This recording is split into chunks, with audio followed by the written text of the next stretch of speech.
Today, South Africans are celebrating 20 years since the end of apartheid. Some have used the internet to congratulate South Africa on the country's Freedom Day. Network's Direk Khaswane has been cruising online streets and gave us this report.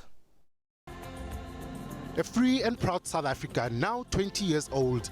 President Jacob Zuma used this day to live stream to the entire country the words of former President Nelson Mandela 2 decades ago.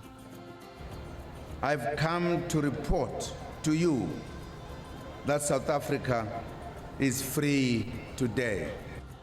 Friends of the country have also been streaming their well wishes for the Rainbow Nation. In particular, people from the United Kingdom. Queen Elizabeth today sent an email to the South African government saying her family has enjoyed a special and significant relationship with South Africa. This was followed by another sent by her Prime Minister David Cameron. He spoke of a South Africa that has shown the world the process of reconciliation and forgiveness, and of a country that will truly lead to a brighter future. Top global brands have also added their voice to South Africa's miraculous democracy. The world's top search engine, Google, has created a 20 years of democracy doodle. By clicking on the doodle, the world will be able to learn more about our country's history. In Johannesburg, the world's biggest brand, Coca-Cola, has occupied one of the tallest buildings on the African continent to congratulate South Africa. The message is also beamed on the world's most popular video sharing service, YouTube. Here, Coca-Cola lauds the Rainbow Nation for creating a little moment of happiness in the world. South Africa's story of 20 years of democracy and beyond continues on sabcnews.com and our YouTube channel, SABC Digital News. Over the past few years, businesses have been trying to save on revenue. This has seen IT industries changing the way they operate. Hitachi has developed what they say is a better way of moving data from hardware to cloud and back again. Muitume Lokasa paid them a visit to find out more. We all want to store our data safely, and over the years it will become impossible because of size. Then comes in cloud computing technology, a visual storage system. This system allows one to store mass information without having to worry about size. Issues would usually arise from hardware not keeping up with the software. Hitachi has identified a solution to solve such issues. This means with the software and hardware, one can store, access and move data across platforms. What Hitachi Data Systems is looking to do is to extend as much as double the life of the infrastructure to allow you to easily update or upgrade components within the solution without having to do a rip and replace. And with that comes substantial cost benefits, less disruption, and obviously improves service levels to clients as well as within the organization. This solution is most suited for big businesses and telecoms. With the vast majority of clients and employees, companies have to cope with the massive data stored in their system. This is not the only offering from Hitachi. Their system has automated migration system. Huawei Technologies in Zambia has launched the first of a series of base stations aimed at connecting rural communities. The Chinese company says it aims to work with local partners in providing improved network quality and affordable rates. The towers will be in all Zambian provinces. Technological progress has just arrived in this remote rural part of Zambia. In partnership with Zamtel, Airtel and MTN, China's Huawei is helping bridge the digital divide. They're working together to connect remote areas to phone networks. Thanks to this new tower, you will now be able to link calls with your friends and your family. Huawei says it's working on other plans to propel ICT in Zambia to new heights. This it will do by constructing at least 170 communications towers in all 10 provinces of the country. The deadline is October, and Huawei says it will finish in record time. The first has been launched in Luapula province by the country's Vice President, Guy Scott. And their mobile phone works very well, not just in English. It also works in French. It also works in Swahili. It also works in Lingala. Zambians have high expectations now as a result of these new developments. They'd obviously want the promised improved network quality and value-added services in the telecom sector.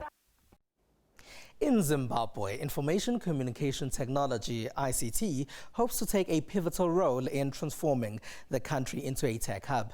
In the forefront is the Zimbabwean Academic Network Research, ZANET. We catch up with a Zimbabwean online flower store owner. Africa is becoming more connected each day. Electronic banking, learning and commerce are on the rise. If the Industrial Revolution belonged to Europe and the space revolution also belonged to Europe, the ICT revolution now belongs to Africa. It is in the ICT, it is in Africa where the consumption of ICT services at the moment is growing at a pace higher than anywhere else in the world. As in most countries, it's the youth who are embracing technological innovation most enthusiastically. After Zimbabwe's hyperinflation of 2008, many people left the country for greener environments. This caused families to separate with their loved ones. Taiziveyi Vunzawabuya saw an opportunity to connect them through flowers. He has an online floral store. In the diaspora, the reception is great because they already introduced into like the Western culture. So they understand flowers more than local people. So when, in terms of sales, the diasporians are my main customers. In a month, Marua.co.zw makes an estimated 40,000 rand, a figure that's set to rise as Zimbabweans open up to making more purchases online. America's National Security Agency's secret surveillance program has caused an uproar among world leaders. This resulted in a two-day conference held in Brazil. Leaders from different countries demanded transparency in internet governance. Brazil's President Dilma Rousseff calls for transparent internet governance. This she did at the two-day International Internet Forum Net Mundial in Sao Paulo, Brazil. Brazil advocates that governing of the internet should be multi-sector, multilateral, democratic and transparent. We consider the multilateral model as the best form for governing of the internet. Rousseff was not too pleased when she found out that the USA's National Security Agency had her personal emails and telephone calls under surveillance last year. Former NSA analyst Edward Snowden revealed that not only Rousseff was spied on, but the big brother eye was also on Germany's Vice-Chancellor Angela Merkel and other world leaders. The revelation brought leaders together on Wednesday to discuss cybersecurity and how to safeguard privacy and freedom of expression on the internet. It is necessary and pressing that the organizations which are responsible for today's internet central functions, the complexity of this transition, which involves judicial competence, accountability, and the consent of multiple actors, does not diminish the sense of urgency.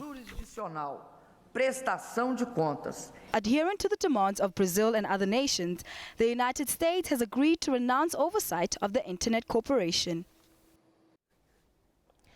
Now, Microsoft owns Nokia now. The more than 72 billion rand deal was completed on Friday. The deal was initially announced in September. It's the devices and services part of Nokia's business that's been brought by Microsoft. Nokia will now be known as Microsoft Mobile. Microsoft says decisions about branding will be made later.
That's digital solution.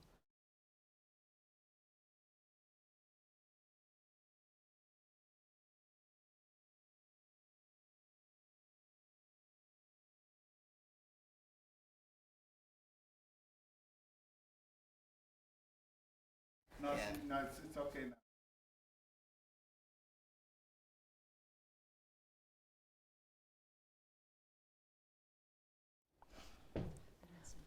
Sure.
Welcome back. Our generation is often called millennials. Those are people born in the 1980s and the 1990s. In South Africa, we have another term to refer to people born after 1994.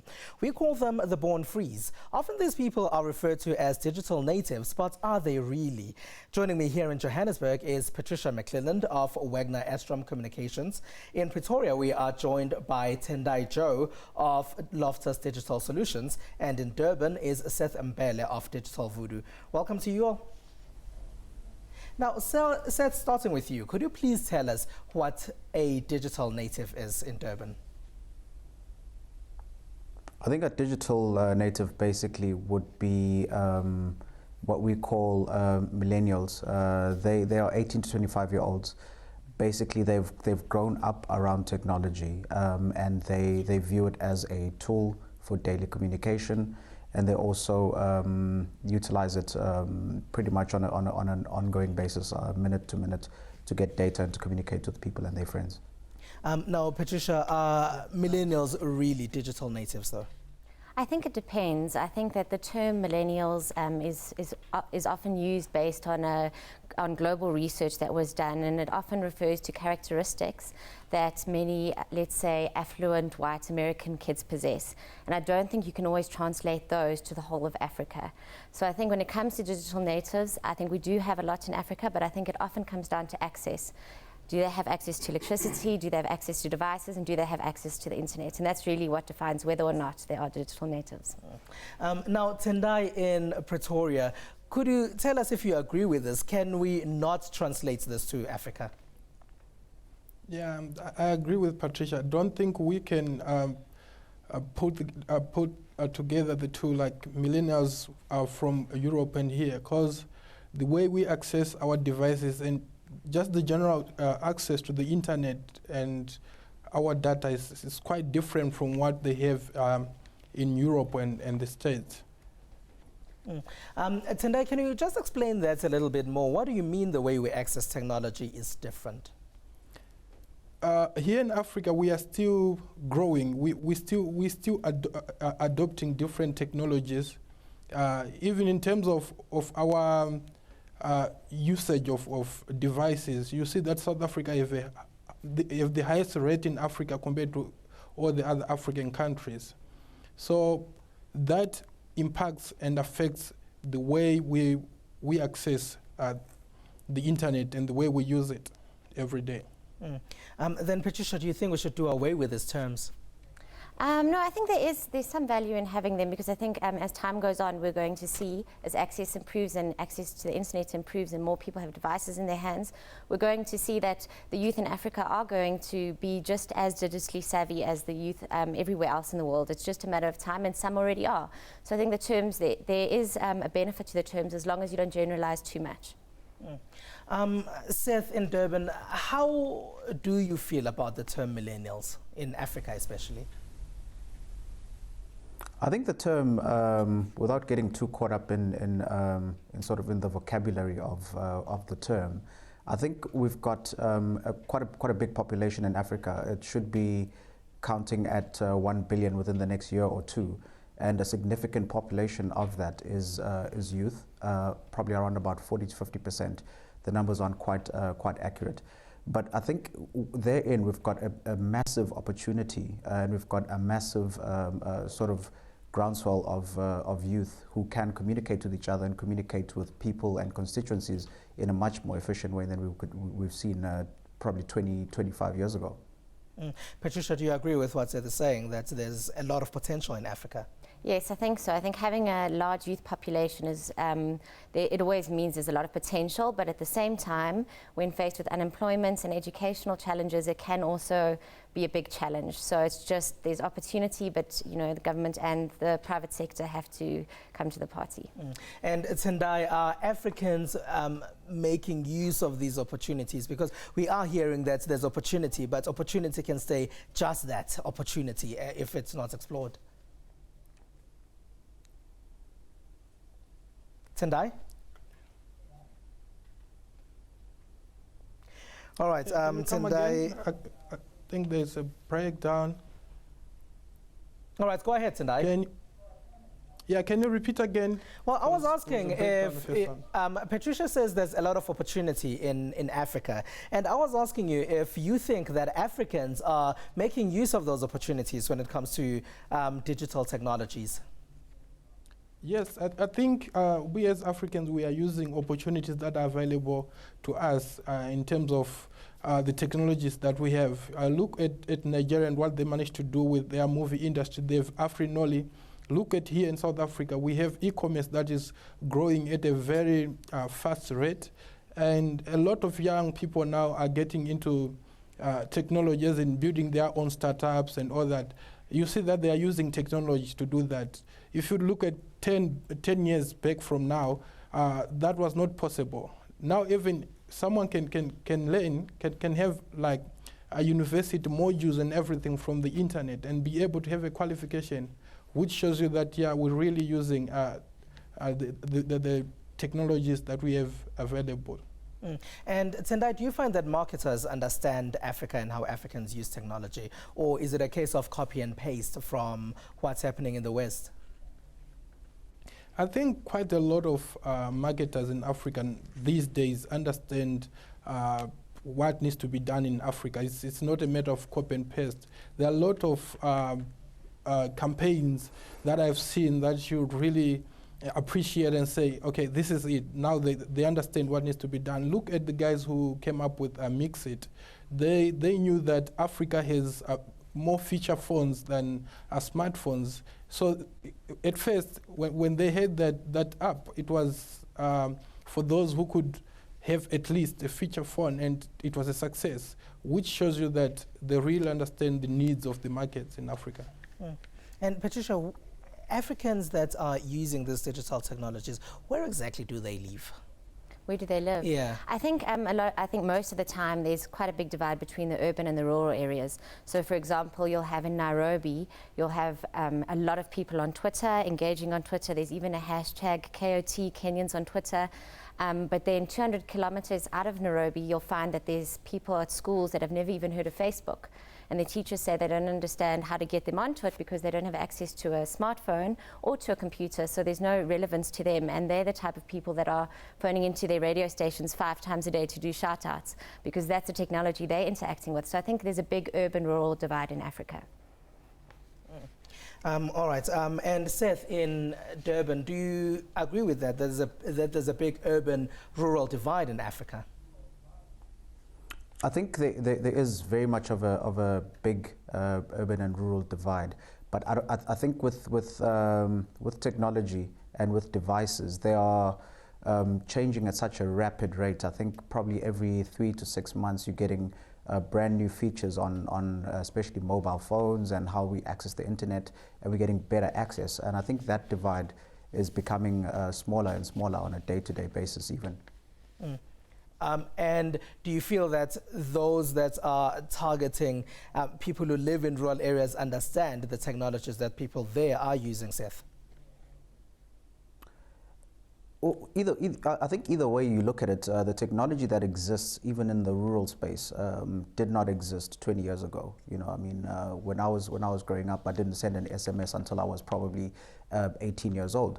And nowadays you've got probably my younger cousins who would be sending out SMSs from the age of 4 and 5, and they live in semi-rural areas. So I think by and large things are changing, and they're changing at a very, very rapid pace. All right, let's go to a quick break, and we're going to continue with our conversation thereafter.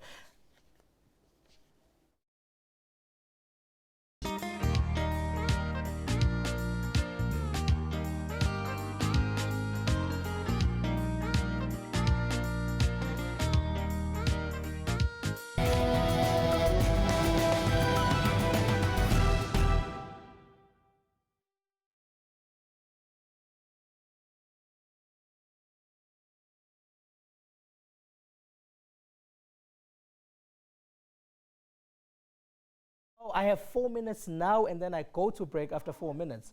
I just got confused. That's what she said. The director said, I'm going to show you 4 minutes. You have 4 minutes before you even went to the break. 3 minutes.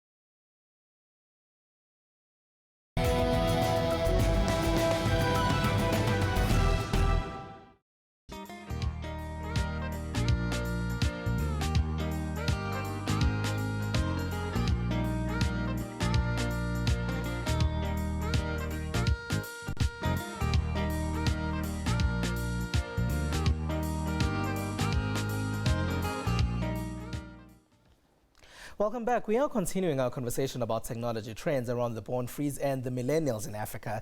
Joining us for this conversation is Patricia McClelland here in Johannesburg. She is with Wagner Astrom Communications. In Pretoria, we are joined by Tendai Joe of Loftus Digital Solutions. Seth Mbele from Digital Voodoo is in Durban. Welcome back to you all. Now, Patricia, we've seen Africans using social media, especially for uprisings. Do you think that's a future trend? I think so. I think that as internet penetration continues to increase on the continent, and people look at what's happened in Tunisia, and also that it's a great medium for social change, I think the youth are going to embrace it, and we are going to see them use it to hold governments accountable for their actions, to demand greater transparency. And the same with brands and corporates. I think that they definitely are going to continue to do that. And Tendai, it's not only social media that is not only used for uprisings. How else are Africans using social media? Social media is continue. Social Tendai. media is being used for a lot of things that I always mention and say, look at what Africans are doing. For example, in Zimbabwe, they have 263 chat or chat 263, where they discuss issues that affect the country. I think in Zambia and in Malawi, they've also started doing the same thing using social media, which is quite a step. If we look at when we started adopting social media in Africa. And here at home, there's a lot of groups that are also using social media to organize themselves into doing different things. If you look at the States, at some point they had what was called Occupy Wall Street. It was a totally different approach from the uprisings that you were just talking about now. And if you look at Ukraine recently, when they were up those riots, we were given the first inside look into how the president was living using social media, because those who had access to that compound were taking instant images and then sharing them on Twitter, Facebook, and other platforms, which is quite a great way which we are using social media. All right. Seth, last thoughts on how millennials are using social media and what you think the future of this will be. I think in terms of what we've seen so far, we've seen a lot of citizen journalism as well as citizen participation, and it's really picking up at a very steady pace.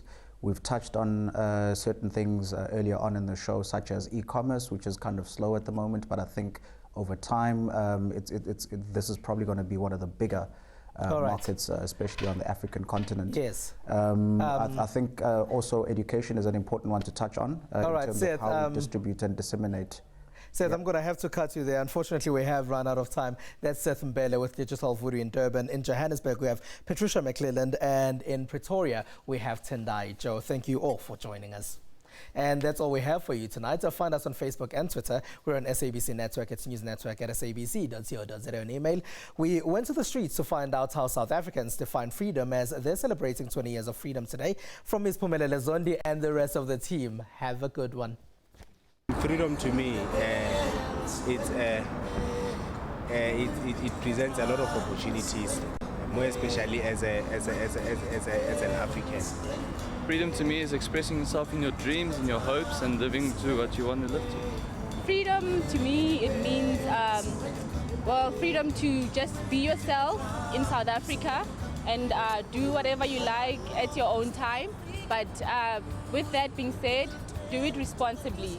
Freedom to me means that all people are judged on merit and receive equal opportunities in life and are not judged in any way on the color of their skin, their religion, their gender or orientation. Freedom to me means I can choose to do whatever I want to do. I can go wherever I want to go and basically be anything I want to be. And freedom basically to me means the people in the past that have fought for my rights, for me to do what I want and be free in my own country. Being able to do what you want, study what you like, and just being able to be around people that